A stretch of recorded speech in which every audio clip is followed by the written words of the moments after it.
This is the Covalent and Ionic Bonding Lab pre-lab video.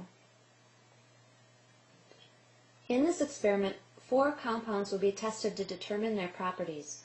The compounds you'll be working with are salicylic acid, sodium carbonate, sodium chloride, and sucrose. Based on the properties observed, the compounds will then be classified as ionic or covalent. Safety considerations are you need to be wearing safety goggles the entire time of the experiment. Also, if you have long hair, please have it tied back as you will be working with flame. And also secure any loose items of clothing. The procedure is divided into 3 parts. The first part is to determine the melting point of each substance. To do this, you first need to weigh out 0.5 grams of each substance. Use a beaker and a test tube and place them together on the balance and then tare the balance. You can then add the white powder directly into the test tube and determine the mass of the substance used. You need approximately 0.5 grams, which as shown here is approximately about half the height of a thumbnail. Using a test tube holder, place the substance over a Bunsen burner for about 30 seconds. Hold the test tube so that the bottom of the test tube is held above the inner blue cone of the flame. Hold it at an angle as shown here. Observe and record whether any melting occurs. Do this for all 4 substances: salicylic acid, sodium carbonate, sodium chloride, and sucrose. Again, you're looking for melting. Record your observations in your data table. Part 2 is determining the solubility of these substances in water. So we're going to test to see how well these substances dissolve or don't dissolve in a polar compound, water. For this portion of the experiment, you want to use a different set of test tubes because the ones you just used for the flame test will still be hot. So again, you're going to tare the balance as we have shown here. We have a 250 ml beaker with a test tube resting inside of it. And then weigh out approximately 0.25 grams of each substance. In this example here, I have salicylic acid.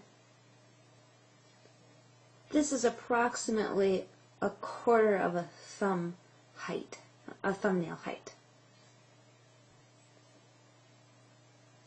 Measure out 10 milliliters of distilled water, place it in the test tube, put a stopper on the test tube, and then shake. Observe and record whether or not the substance dissolved in water. You'll do this for each of the 4 substances. Each substance gets its own test tube and own set of 10 milliliters of water. The third part of this lab is conductivity testing. For this part of the experiment, you'll only test the solids that dissolved in water in part 2. Keep those test tubes, don't dump them out, but you're only going to test the solids that dissolved in water.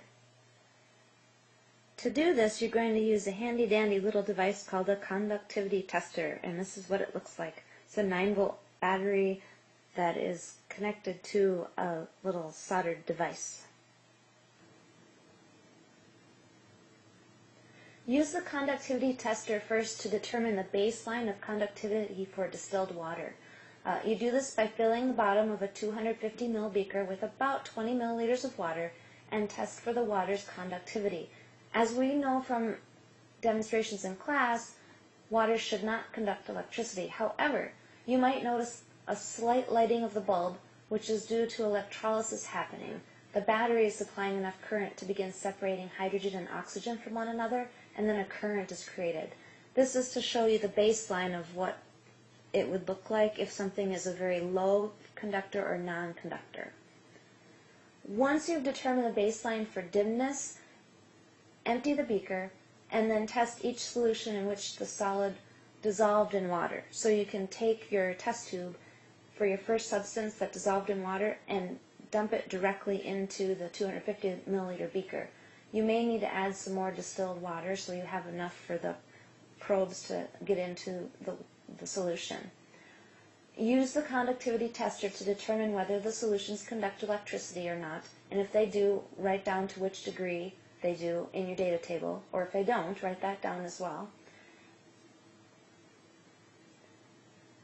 In between each solution, make sure you rinse off the conductivity tester leads with distilled water and wipe off the leads with paper towel, and thoroughly rinse the beaker with distilled water in between as well. When you're finished with all three parts, the solutions can all be poured down the drain. Test tubes and beakers should be rinsed out with water and wiped down your lab bench.